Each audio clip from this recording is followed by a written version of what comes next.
Welcome to my channel, Learn and Grow.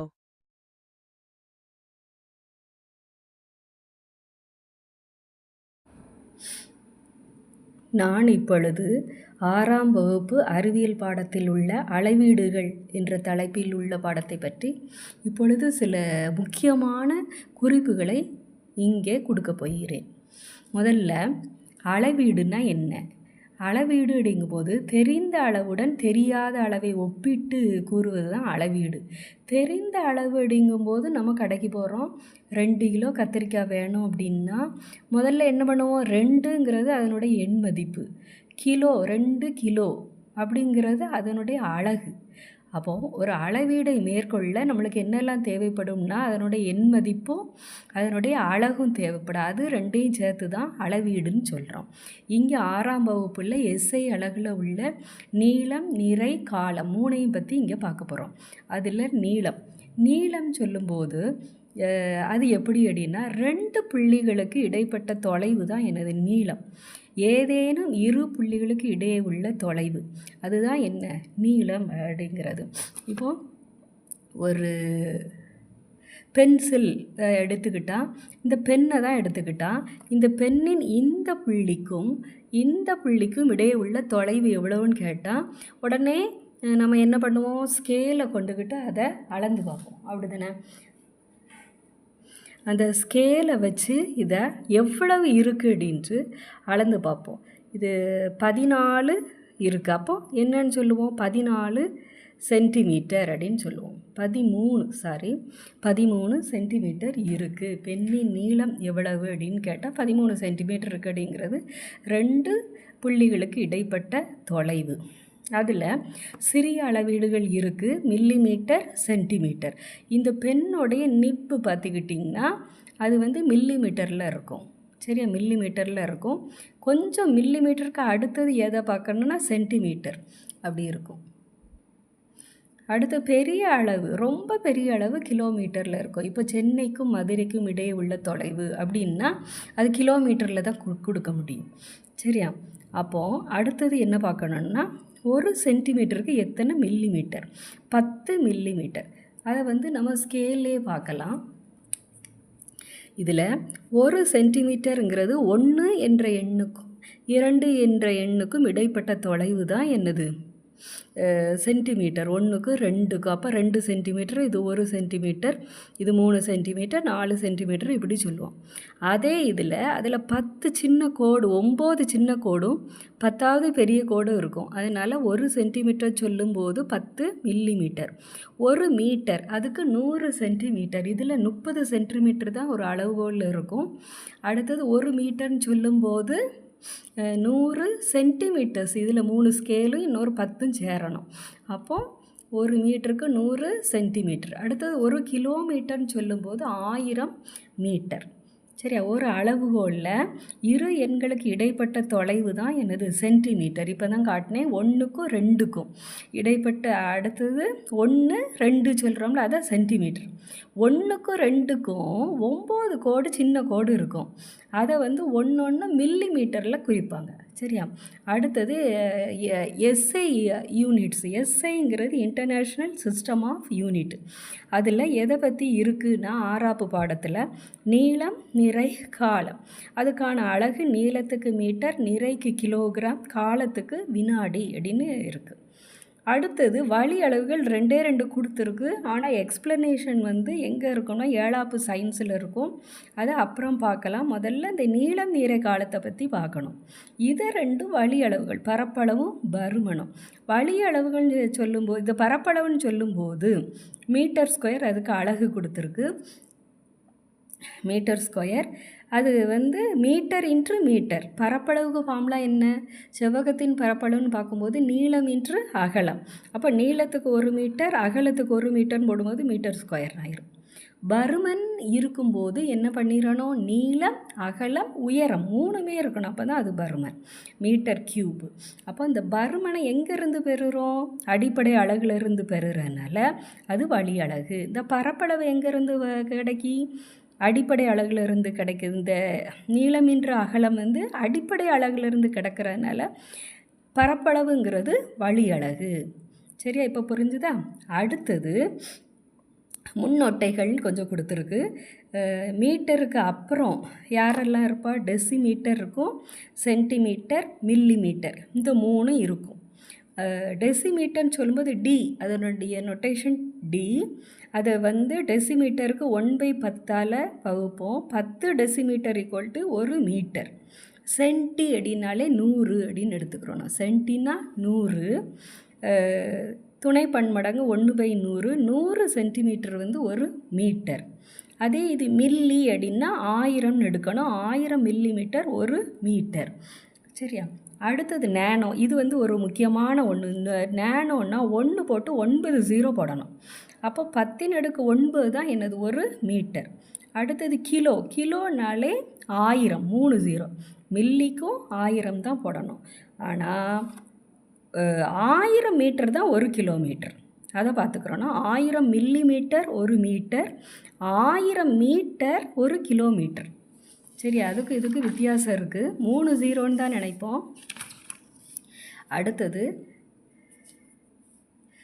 Pencil. இப்போ பென்னை வச்சு காட்டினேன். அதனுடைய முனை நீளம், முனைன்னு சொல்லும்போது இந்த டிப்பு வந்து எவ்வளோ நீளம் இருக்குது அப்படின்னா மில்லிமீட்டரில் வரும். சரியா, மில்லிமீட்டரில் வரும். அதனுடைய அலகு வந்து மீட்டர். பேனாவின் நீளம் சென்டிமீட்டரில் அளப்போம். சரியா, மீட்டர்லேருந்து அளக்குறோம். அடுத்து அளவிடுதல் துல்லியமாக இருக்கணும். அது ஒரு பாயிண்ட் கொடுத்துருக்கு. எப்படி துல்லியமாக அளக்கலாம் அப்படின்னா, ஏபிசி 3 பாயிண்ட் இருக்குது. 3 பேர் பார்க்குறாங்க. ஏலேருந்து இப்படி சைடில் இருக்காங்க, சியிலேருந்து அவங்க சைடில் இருந்து பார்க்குறாங்க. பி மட்டும் நேராக பார்க்குறாங்க. கீழ் நோக்கி செங்குத்தாக பார்க்கணும். கீழ் நோக்கி செங்குத்தாக பார்த்தா தான் அதில் இடமாறு தோற்றுப்பிழை இருக்காது. நீங்கள் ஏலேருந்தும் சியிலேருந்தும் பார்த்தீங்கன்னா கட்டாய இடமாறு தோற்றுப்பிழை இருக்கும். ஒரு அளவிடுதலை மேற்கொள்ள அதுக்கு தான் துல்லியமாக இருக்கணும் அளவீடுகள்னு சொல்கிறாங்க. சரி, இது வந்து ரொம்ப கீழ் நோக்கி செங்குத்தாக பார்க்கணுங்கிறது இது மஸ்ட், இம்பார்ட்டன்ட். அடுத்து நீளம் பற்றி இப்போ பார்த்தா, அடுத்தது நிறை வந்து ஒரு பொருளில் உள்ள பருப்பொருளின் அளவு, அதுதான் எனது நிறை. அதனுடைய SI அலகு கிலோகிராம். சரியா, நிறையின் மேல் செயல்படும் புவியீர்ப்பு விசை தான் எடை, அது G. அது வந்து பெரிய கிளாஸில் வரும், 9.8. அதுக்கு வந்து வேல்யூ. பூமியின் மீது ஒரு பொருளின் எடை வந்து டபிள்யூன்னு சொல்லுவோம். அது m×Gன்னு வரும். மாஸ் வந்து நிறை இன்று புவியீர்ப்பு விசை. இந்த நிறையும் புவியீர்ப்பு விசையும் பெருக்கினா கிடைக்கிறது தான் எனது எடை. அதுவும் இந்த பூமியின் எடையும் பூமியின் மீது ஒரு பொருளின் எடையும் அதன் நிறையும் ஒரு நேர்த்தகவில் இருக்கும். சரியா, நேர்த்தகவுன்னா ஈக்குவல் டு பக்கமாகவே நேராக இருக்கணும். இப்போ டிவிஷனில் இந்த m இருந்ததுன்னா எதிர்த்தகவாக இருக்கும். இது வந்து மல்டிப்ளிகேஷன் மேலே இருக்கிறனால அது நேர்த்தகவில் இருக்கும். அடுத்தது பூமியின் விட நிலவில் ஈர்ப்பு விசை மேலே போக போக நம்ம படிச்சிருப்போம் நிறைய இடத்துல, ஈர்ப்பு விசை குறைவு. எனவே தான் எடை வந்து குறைவாக இருக்கும். ஆனால் பூமியிலும் சரி நிலவிலும் சரி நிறை வந்து சமமாக இருக்கும். நம்ம வந்து இப்போ 60 கிலோ நிறையில் இங்கே இருக்கோம் அப்படின்னா அங்கேயும் 60 கிலோவில் தான் இருக்கும். நிலவிலையும் 60 கிலோவில் தான் இருப்போம்.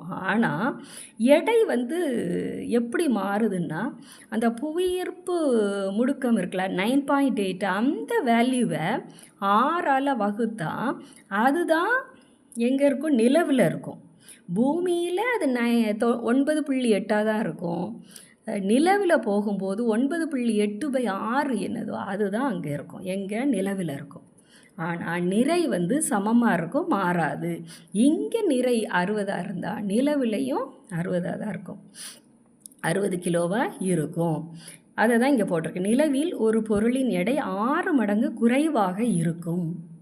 சரியா, 9.8 6ஆல் வகுத்து எழுதணும். அதில் அது அடுத்தது அது ஹையர் கிளாஸில் இருக்குது, போக போக நான் அதை பற்றி வீடியோ போடுறேன். எடையின் அலகு வந்து அடுத்தது கிலோகிராம் மட்டும் இல்லை, கிராமும் இருக்குது, மில்லிகிராம் இருக்குது, டன், மெட்ரிக் டன் ரெண்டுமே இருக்குது. டன்னும் மெட்ரிக் டன் இது ஒரு இதிலே கேட்டிருந்தாங்க கொஸ்டினில். டன் மெட்ரிக் டன் வந்து எதுக்கான அலகு அப்படின்ட்டு எடைக்கு அதுவும் இருக்குது. 1000 மில்லிகிராம் 1 கிராம், 1000 கிராம் தான் 1 கிலோகிராம். 1 கிலோ அப்படின்னா 1000 கிலோகிராம், 1000 கிராம். 1000 கிலோகிராம் வந்து 1 டன். 1 டன் வந்து எதற்கு சமம் அப்படின்ட்டு ஒரு கேள்வி இருந்தது.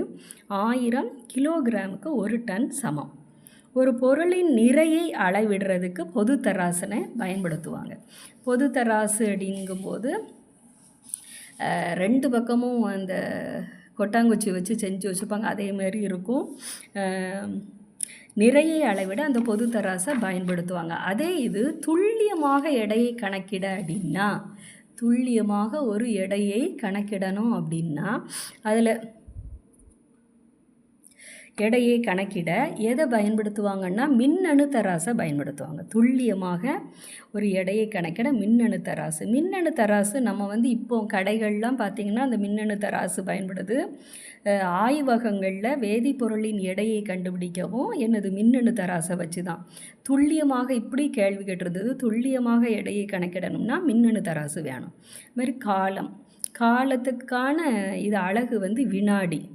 நேரம் கணக்கிடும்போது நீ பள்ளியிலிருந்து உள்ள தூரம் நீ நடந்து வந்த எவ்வளோ நேரத்தில் வீட்டிலேருந்து உனது பள்ளிக்கு சென்றடைந்தாய், எவ்வளவு நேரத்தில் அப்படின்லாம் சொல்லுவோம்.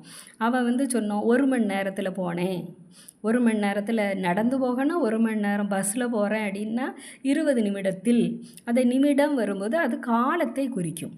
முற்காலத்தில் என்ன பயன்படுத்தினாங்கன்னா மணல் கடிகாரமும் சூரிய கடிகாரத்தையும் பயன்படுத்தினாங்க. அதுக்கப்புறம்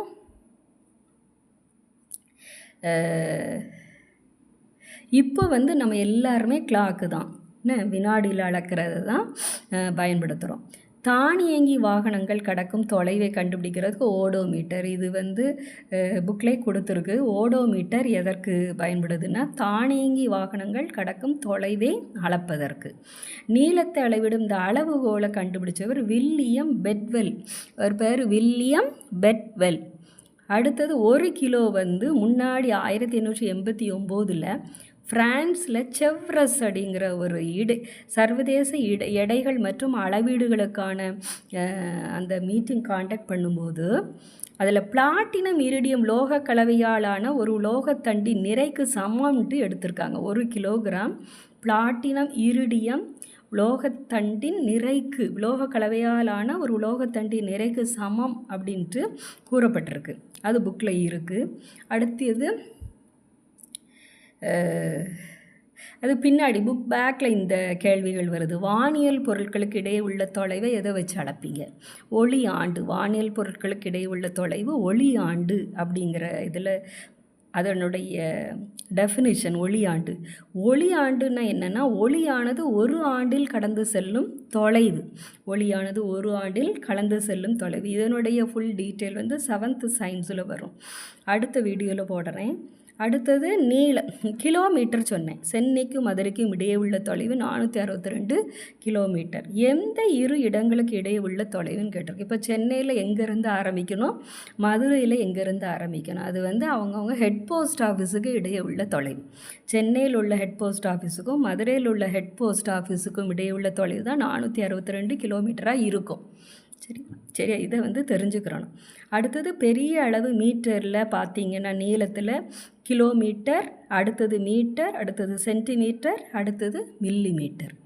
இதோட நமது முதல் பருவத்திற்கான 6ஆம் வகுப்பில் உள்ள அறிவியல் அளவீட்டுகள் பாடம் வந்து இது வரைக்கும் முக்கியமான பாயிண்ட்ஸை மட்டும் எடுத்து சொல்லியிருக்கேன்.